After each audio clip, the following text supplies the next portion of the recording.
우리 지난주부터 우리가 소그룹, 지지난주부터 일부 예배 때 소그룹을 하고 있는데요. 지식으로 우리가 성경을 아는 것으로 우리의 믿음이 엄청나게 이렇게 성장할 것이다, 이렇게 기대하는 것은 어떤 면에서는 조금 무리일 수가 있습니다. 어떨 때는 경험이 우리가 공부하는 지식보다도 더 우리에게 우선적일 때가 있습니다.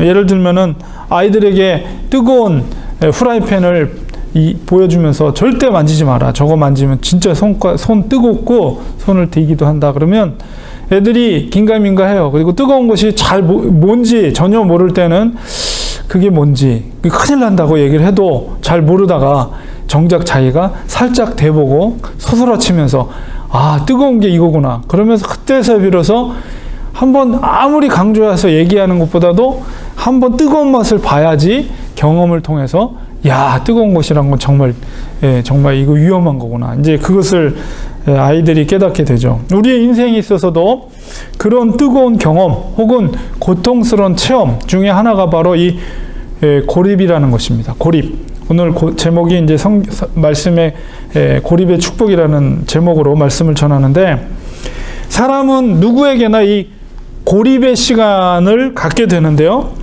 여러분들도 아마 인생을 반추해 보면 그런 고립의 시간이, 그걸 내가 원하든 원치 않던 그런 고립의 시간을 여러분이 경험한 적이 있을 것입니다.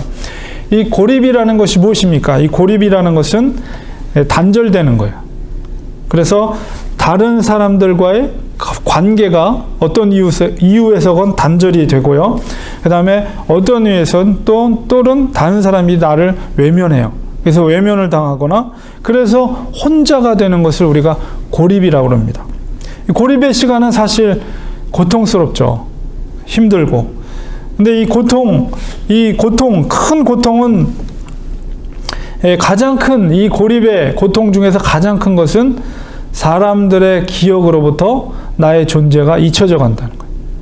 그러니까 미워하거나 뭐 이러면 그래도 나를 생각하는 것인데 그런 감정조차도 잊어버려요. 그리고 그 사람이 있는지 없는지조차 잊고 잊어버리는 것. 그것이 고립의 고통 중에서 가장 슬프고도 괴로운 것이라고 할 수가 있습니다.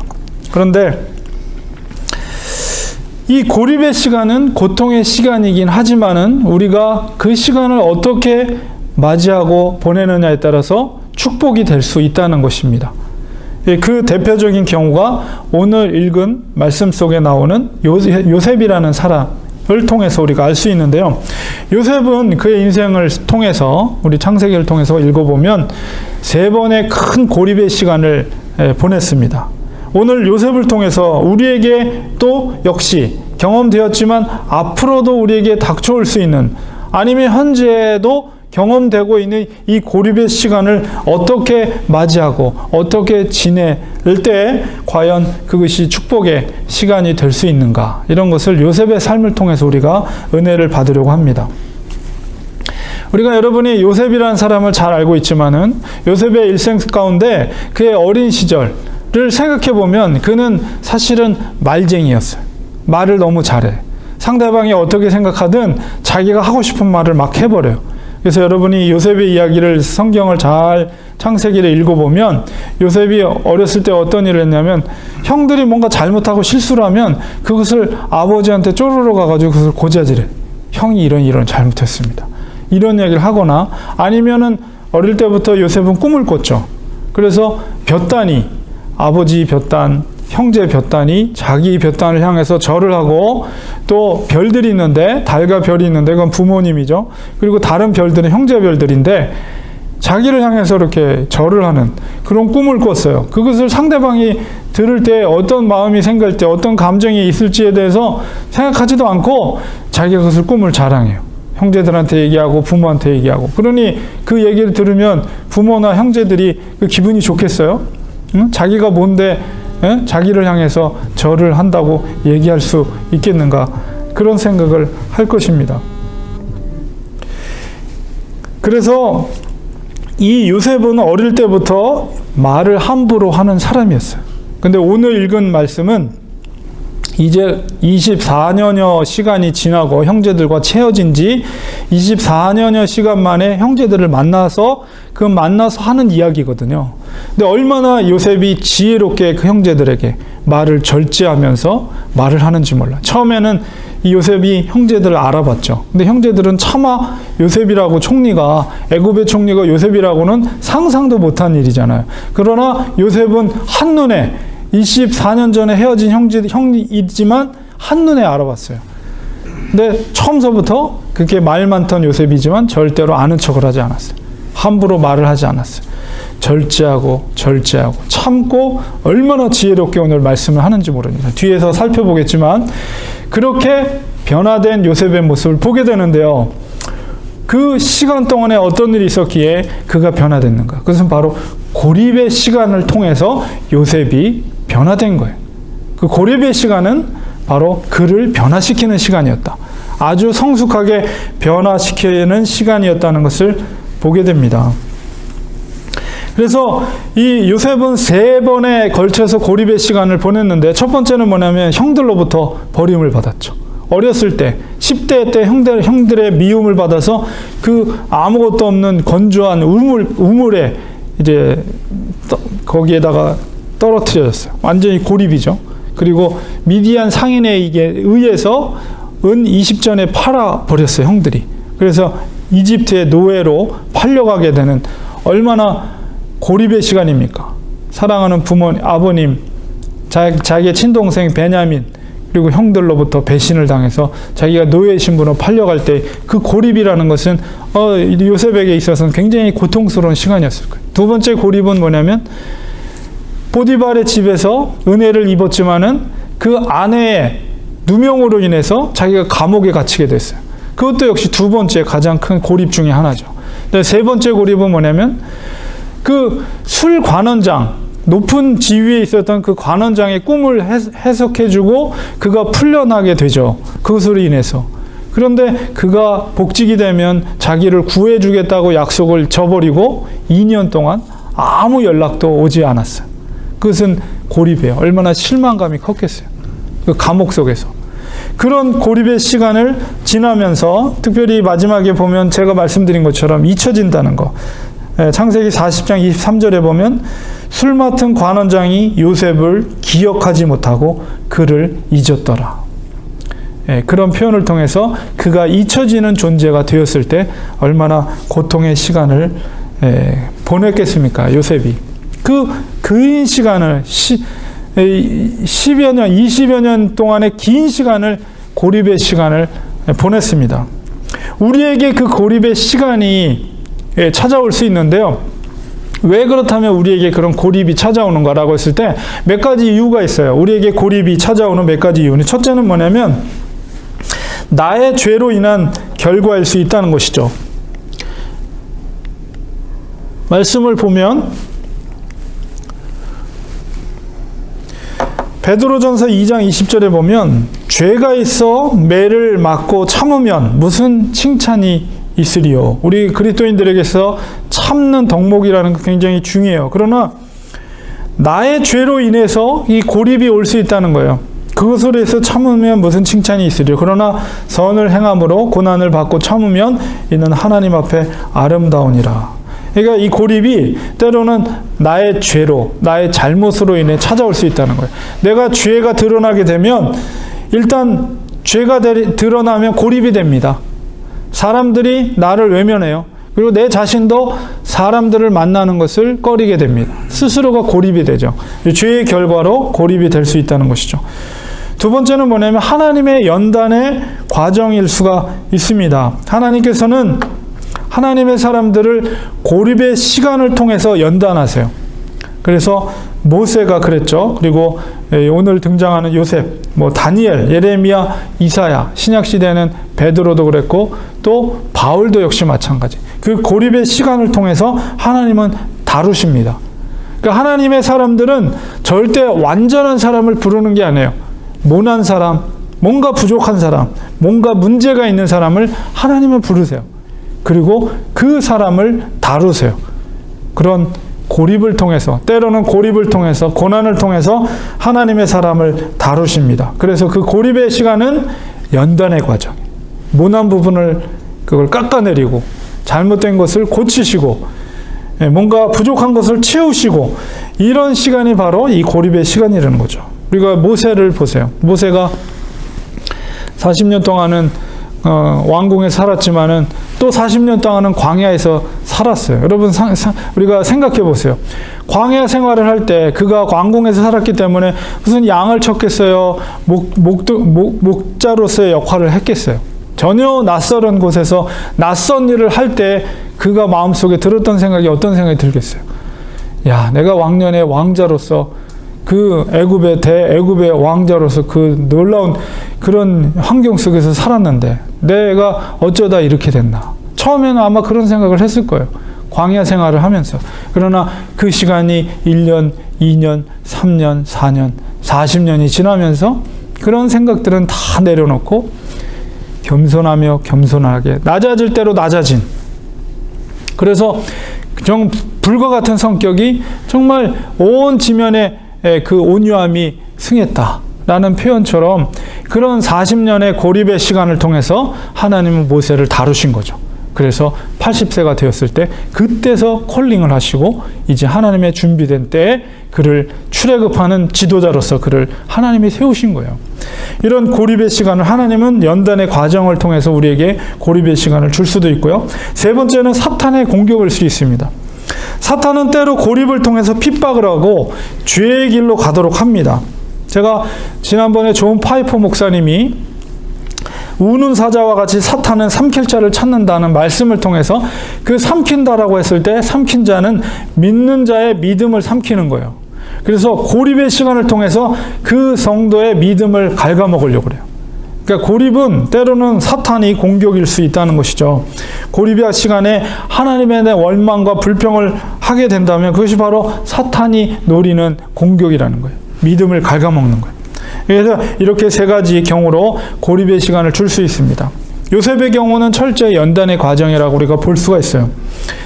이 과정을 어떻게 보내느냐에 따라서 우리의 인생의 결과는 달라질 수가 있습니다. 우리가 요셉을 통해서 배우는 이 고립, 연단의 시간은 어떻게 우리가 보아야 될 것인가 라고 했을 때, 첫째로는 이 고립의 시간에는 절대로 포기하지 말고 하루하루 자기에게 주어진 일에 성실히 임하라는 것입니다.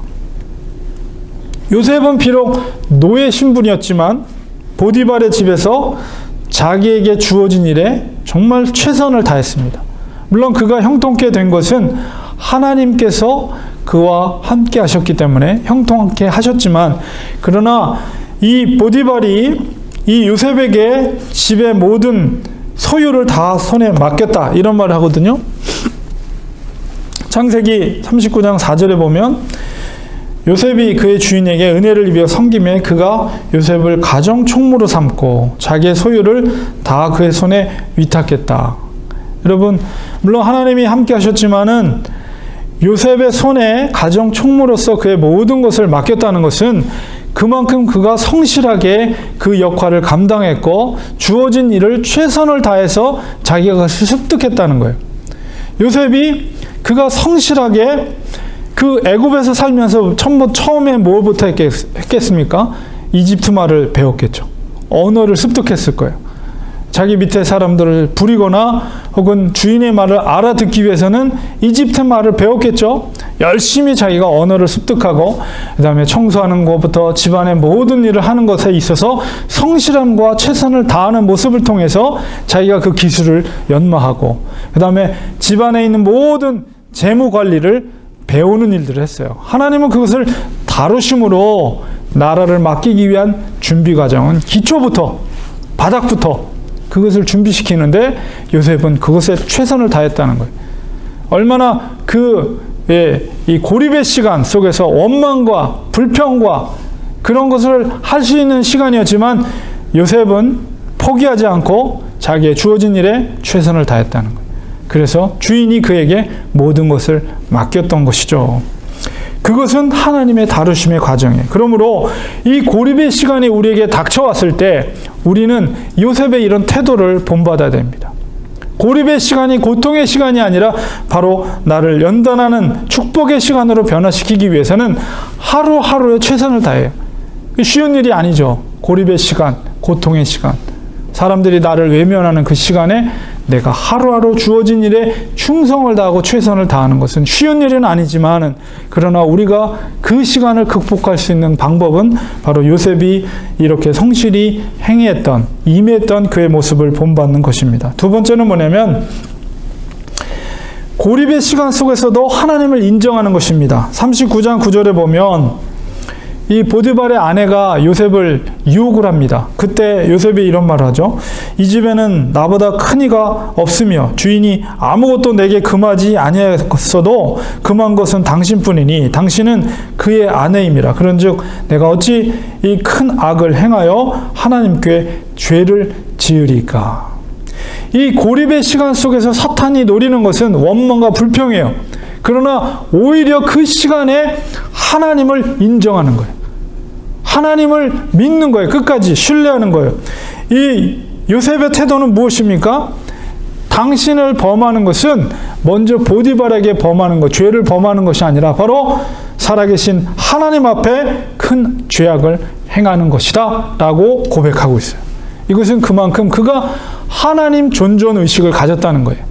이 고립의 시간을 갖는다 할지라도 모든 것이 단절되고 사람들로부터 잊혀지는 존재가 된다 할지라도 하나님께서 우리를 향한 사랑은 변함이 없다. 하나님이 이 상황 가운데도 나와 함께 하시다는 믿음과 확신을 갖는 거예요. 믿음이라는 것은 보이지 않는 것을 볼 수 있는 증거라고 했어요. 그 상황 속에서도 주님을 향한 신실함을 우리가 잊지 않고 그 자리에서 오히려 눈물로 예배드리는 예배자의 삶을 사는 거예요. 하나님, 그렇습니다. 나는 고립의 시간, 이 고통의 시간에 내가 있을지라도 하나님을 원망하지 않겠습니다. 하나님의 존존의식을 가지고 내가 있는 이 자리에서 하나님을 예배하는 예배자의 삶을 살겠습니다. 이 태도가 바로 요셉에게는 있었다는 거예요. 그렇기 때문에 그 고립의 시간이 축복의 시간으로 변화될 수 있었다는 것이죠. 하나님은 그 눈물, 하나님은 고립의 시간에 눈물로 하나님 앞에 예배드리는 요셉의 모습을 기억하고 계시고 있다는 것입니다. 셋째는 뭐냐? 고립의 시간을 돌이켜보며 도우셨던 하나님, 인도하셨던 하나님을 기억하고 깨닫고 감사하는 거예요. 감사하는 거예요. 오히려 고립의 시간에. 오늘 본문 속에서 보면 45장 5절에서 8절까지 우리가 읽었죠. 보면 당신들이 형제들이란 말이에요. 여러분, 그 고립의 시간에 가장 원망스러웠던 게 누구겠어요? 형들이죠. 노예로, 미디안 상인으로부터 노예로 팔려간단 말이에요. 고향 땅을 떠나서 이집트로 끌려가는 그 요셉의 마음속에 든 생각이 뭐이겠어요? 어떻게 형들이 나한테 이럴 수가 있는가? 내가 이렇게 노예로 팔려가는 것은 다 형들 때문이에요. 형들이 나를 어떻게 이럴 수 있는가? 얼마나 원망이 됐겠어요. 형들에 대한 원망. 어떻게 동생인 나를 이룰 수가 있는가라는 원망 가운데 어쩌면 25년 동안, 24년 동안 계속 형들에 대한 원망으로 만나기만 해봐라. 내가 가만두지 않겠다. 아마 이런 복수심이 불탔을지도 모르겠어요. 그러나 요셉은 그렇지 않았다는 거예요. 45장 5절에 보면 당신들이, 형들이 나를 이곳에 팔았다고 해서 오히려 형들한테 뭐라고 그래요? 근심하지 마소서. 한탄하지 마소서. 하나님이 생명을 구원하시려고 나를 당신보다도 먼저 보내셨나이다. 그러면서 45장 8절에 보니까 나를 이리로 보낸 이는 당신들이 아니요, 당신들이 나를 판 것이 아니라 나를 이 애굽으로 보낸 것은 하나님이 보내셨다는 거예요. 하나님이 나를 바로에게 아버지로 삼으시고 온 집의 주로 삼으시며 애굽 온 땅의 통치자로 삼으셨나이다. 그러니까 이 요셉은 자기의 삶을 돌이켜보면서, 이 고립의 시간 동안에 돌이켜보면서 이 요셉은 무엇을 생각한 것입니까? 바로 하나님께서 이 고립의 시간에 나와 함께 하셨고 이 고립의 시간에 인도하시고 나를 도우셨다는 그 하나님의 그 섭리를 깨달은 거죠. 그러니까 절대로 형을 원망하지 않고 형들을 원망하지 않고 하나님께서 나를 보내신 것이다. 형들이 나를 판 것이 아니라 하나님이 형님들을 통해서 일하신 것이라는 것을 고백하는 것입니다. 그리고 그것을 이루게 한 것은 바로 45장 7절에 하나님이 큰 구원으로 당신들의 생명을 보존할 뿐만 아니라 이 애굽과 이 중동 지역에 있는 모든 사람들, 이 7년 동안의 흉년으로 고통스러워하는 사람들을 구원하기 위해서 하나님이 나를 사용하셨다는 것을 고백하는 거예요. 바로 우리가 고립의 시간에 우리가 그 시간을 사실은 이해할 수 없죠. 우리가 그 시간을 당하고 있을 때는 왜 나에게 이런 일이 생겼는지 정말 하나님 앞에 도대체 이해할 수 없습니다. 왜 저한테 이런 일이 생겼습니까? 왜 이런 어려운 문제가 나에게 생겼습니까?